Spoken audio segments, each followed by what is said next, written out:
Collective noun के बारे में हम बात कर रहे थे कि अ कलेक्शन और ग्रुप ऑफ पीपल और thing of the same kind. किसी भी चीज़ की कलेक्शन या पीपल का ग्रुप या थिंग्स या एक जैसी थिंग्स का ग्रुप क्या कहलाता है? कलेक्टिव कहलाता है।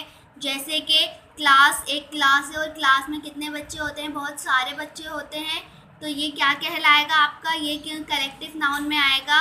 फिर एक और एग्जाम्पल ले लीजिए आप, हर्ट्स कहते हैं झुंड को, एनिमल्स का झुंड, ये आपका किस में आएगा? कलेक्टिव नाउन में आएगा। ये क्या है? ये एग्जाम्पल्स हैं कलेक्टिव नाउन्स की। देन आपकी नेक्स्ट टाइप है मटीरियल्स नाउन। मटीरियल नाउन में क्या कह रहे हैं? Names of materials of substance use for making things. उन मटीरियल्स के नेम या चीज़ों के नेम जो कि चीज़ें, जिनसे चीज़ें बनती हैं। जैसे कि प्लास्टिक से चेयर्स बनती है, प्लास्टिक की चेयर्स, प्लास्टिक से के बर्तन वगैरह, ब्रोजन, ये और वुड ले लें आप, ये सब क्या है? ये वो मटीरियल नाउन है जिनसे चीज़ें बनती हैं। तो ये किस में आएगा? मटीरियल नाउन में आएगा। देन नेक्स्ट टाइप है आपकी कंपाउंड नाउन। अब कंपाउंड नाउन क्या है? Words make up of two और मोर एग्जिस्टिंग वर्ड्स। अब कंपाउंड नाउन वो है जो ऐसे वर्ड्स को कहते हैं जिसका जो दो या दो से ज़्यादा वर्ड्स पर कंटेन हो। जैसे कि black board, washing machine, arm chair, ये क्या है? ये दो वर्ड्स पर, ये सिर्फ एक नहीं है। जैसे ब्लैक बोर्ड, दो वर्ड्स के कंपाउंड है, ये कंबाइन हो रहे हैं, दो वर्ड से मिलकर एक वर्ड बन रहा है, एक नाम बन रहा है। तो ये क्या आपका कहलाएगा? Compound noun. फिर है आपका next type uncountable noun. Things we can not counting using number. वो चीज़ें जो कि हम नंबर्स में काउंट नहीं कर सकते, उन्हें हम क्या कहते हैं? अनकाउंटेबल नाउन कहते हैं। जैसे कि ऑक्सीजन को तो हम काउंट नहीं कर सकते। मनी, सैंड, मिट्टी, और मनी को कर तो सकते हैं, लेकिन अब किसी के पास तो बहुत सारी भी पैसे होते हैं। लाजमी थोड़ी ना है कि सबके पास नॉर्मल रेंज में हो, जो कि काउंट करना मुश्किल हो जाती है। अब लेकिन ऑक्सीजन को और सैंड को काउंट करना नामुमकिन है, किसमें? नंबर्स की तादाद में।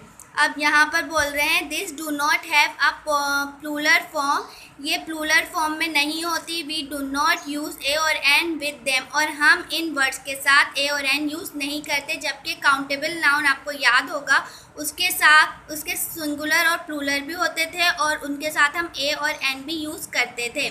अब यहाँ पर नेक्स्ट पेज पर हमें बता रहे हैं कि common noun can be further divided into two part. अब कॉमन नाउन जो है वो फर्दर डिवाइड हो रही है टू पार्ट में। कौन से? कॉन्क्रीट में और एब्स्ट्रैक्ट नाउन में। अब कॉन्क्रीट नाउन क्या है? ये वो नाउन है, are nouns which refer to thing we can see, touch and feel. ये उन नाउन को कहते हैं, उन चीज़ों को कहते हैं जो कि हम देख सकते हैं, टच कर सकते हैं और फील कर सकते हैं।